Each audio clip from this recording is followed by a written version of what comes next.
মাঝে মাঝে আমাদের কম্পিউটার স্ক্রিন রোটেট হয়ে যায়, একদিক থেকে আরেক দিক ঘুরে যায় বা ফ্লিপ হয়ে যায়। তখন আমরা হতাশা হয়ে পড়ি, আসলে কি করব। তো 1 মিনিটের ভিডিওতে আমি দেখিয়ে দিব কিভাবে আপনাদের কম্পিউটার স্ক্রিন রোটেট হয়ে গেলে এটাকে রাইট পজিশনে নিয়ে আসবেন। এখানে কম্পিউটার থেকে অল্টার প্লাস কন্ট্রোল প্রেস করে স্ক্রিনের এই অ্যারো চিহ্নতে প্রেস করবেন।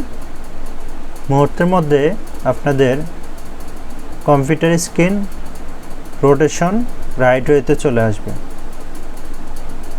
আমি আপনাদেরকে কিবোর্ডের মাধ্যমে দেখিয়ে দিচ্ছি কিভাবে আপনাদের কম্পিউটার রোটেশন রাইট ওয়েতে নিয়ে আসবেন বা ফ্লিপ হয়ে গেলে সেটাকে রাইট পজিশনে নিয়ে আসবেন।